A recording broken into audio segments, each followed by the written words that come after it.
AG ನ್ಯೂಸ್ಗೆ ಸ್ವಾಗತ.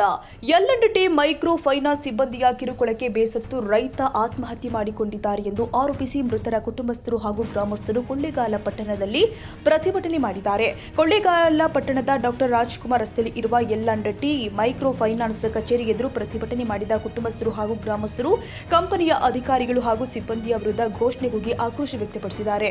ಕುಣಗಳ್ಳಿ ಗ್ರಾಮದ ರೈತ ಮಹೇಶ್ ಅವರು ಎಲ್&ಟಿ ಫೈನಾನ್ಸ್ನಲ್ಲಿ ಸಾಲ ಪಡೆದಿದ್ದು ನಿಯಮಿತವಾಗಿ ಕಂತುಗಳನ್ನು ಪಾವತಿ ಮಾಡ್ತಾ ಇದ್ರು. ಜುಲೈ ತಿಂಗಳ ಕಂತು ಪಾವತಿಸಲು ಅವಕಾಶ ಕೊಡುವಂತೆ ಅವರು ಸಿಬ್ಬಂದಿಗೆ ಮನವಿ ಕೂಡ ಮಾಡಿದ್ರು. ಆದರೆ ಸಿಬ್ಬಂದಿ ಕಾಲಾವಕಾಶ ಕೊಡದೆ ನಿಂದಿಸಿದ್ದಾರೆ ಎಂದು ಪ್ರತಿಭಟನಾಕಾರರು ಆರೋಪಿಸಿದ್ದಾರೆ. ಇದರಿಂದ ಮನನೊಂದ ಮಹೇಶ್ ಅವರು ಕೀಟನಾಶಕ ಸೇವಿಸಿ ಆತ್ಮಹತ್ಯೆ ಮಾಡಿಕೊಂಡಿದ್ದಾರೆ ಎಂದು ಆರೋಪಿಸಲಾಗಿದೆ.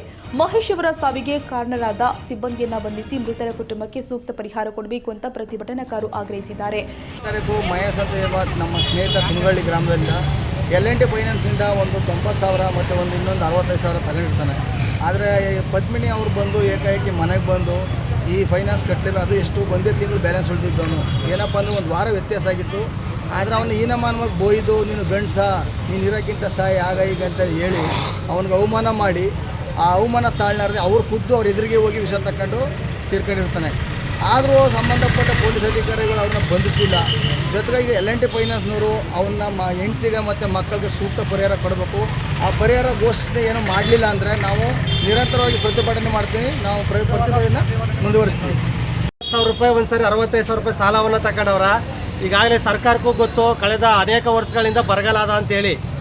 ಆತ ಸಾಲ ತೀರಿಸೋದು ಸ್ವಲ್ಪ ವಿಳಂಬ ಆಯಿತು ಅಂತ ಹೇಳಿ ಸಂಬಂಧಪಟ್ಟಂಥ ಎಲ್&ಟಿ ಕಂಪ್ನಿಯ ಏಜೆಂಟ್ಗಳು ಮನೆ ಹತ್ರ ಹೋಗಿ ಹೀನಾಮಾನವಾಗಿ ಆತನ್ನು ಆತ್ಮಹತ್ಯೆ ಮಾಡ್ಕೊಳ್ಳೋಕೆ ಪ್ರಚೋದನೆಯನ್ನು ನೀಡಿ ಅವನ ಆತ್ಮಹತ್ಯೆಗೆ ಕಾರಣರಾಗವ್ರ. ಹಾಗಾಗಿ ಯಾರು ಆತ್ಮಹತ್ಯೆ ಪ್ರಚೋದನೆ ನೀಡವ್ರ ಅವ್ರ ಮೇಲೆ ಶಿಸ್ತು ಕ್ರಮ ಆಗಬೇಕು. ಜೊತೆಗೆ ಆ ಹೆಣ್ಮಗಳಿಗೆ ಸೂಕ್ತವಾದ ಒಂದು ಪರಿಹಾರವನ್ನು ನೀಡಬೇಕು.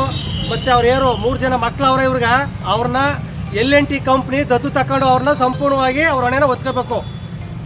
ಇವತ್ತೇನು ರೈತ ಸಂಘಟನೆಗೆ ಅವರು ಮಾಹಿತಿಯನ್ನು ಕೊಟ್ಟರು, ಅವ್ರ ಪರವಾಗಿ ಇವತ್ತು ಕರ್ನಾಟಕ ರಾಜ್ಯ ರೈತ ಸಂಘ ಅವ್ರನ್ನ ಬೆಂಬಲಿಸಿ ಇವತ್ತು ಎಲ್&ಟಿ ಕಂಪ್ನಿ ವಿರುದ್ಧವಾಗಿ ಚಳವಳಿ ಕೂತಿದ್ದೀವಿ ಸರ್.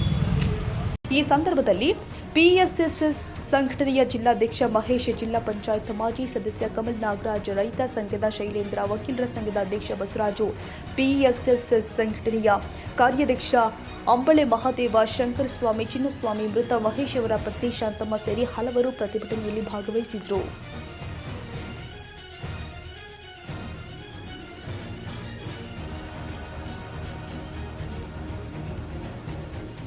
ಕನ್ನಡಿಗರ ಮೆಚ್ಚಿನ ನಿಮ್ಮ ಎಜೆ 24/7 ನ್ಯೂಸ್ ಕನ್ನಡ ವಾಹಿನಿ ಇದೀಗ ಟಿವಿಯಲ್ಲಿ ಲಭ್ಯ. ವೇಳೆ ನೋಟಿಸ್ ಕೊಟ್ಟಿದ್ರೆ ವಾಪಸ್ ತಗೋತೀವಿ.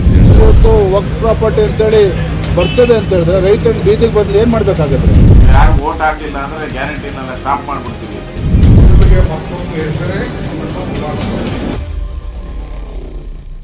ಕರ್ನಾಟಕ ಮತ್ತು ದೇಶ ವಿದೇಶ 360 ಡಿಗ್ರಿ ಸುದ್ದಿ ಹಾಗೂ ಉತ್ತರ ಕರ್ನಾಟಕ, ಬೆಳಗಾವಿ, ಬಾಗಲಕೋಟೆ, ಧಾರವಾಡ, ಹಾವೇರಿ, ಗದಗ, ಬಿಜಾಪುರ ಜಿಲ್ಲೆಯ ಕ್ಷಣ ಕ್ಷಣದ ವಿವರವನ್ನ ಪಡೆಯುವುದಕ್ಕೆ ಎಜೆ 24/7 ನ್ಯೂಸ್ ಕನ್ನಡ ವಾಹಿನಿಯನ್ನ ಲೈಕ್ ಮಾಡಿ, ವಿಡಿಯೋಗಳನ್ನ ಶೇರ್ ಮಾಡಿ, ಕಮೆಂಟ್ ಮಾಡುವ ಮೂಲಕ ನಮ್ಮ ವಾಹಿನಿಗೆ ಸಹಕಾರ ನೀಡಿ ಮತ್ತು ಚಾನೆಲ್ ಅನ್ನ ಸಬ್ಸ್ಕ್ರೈಬ್ ಮಾಡಿ.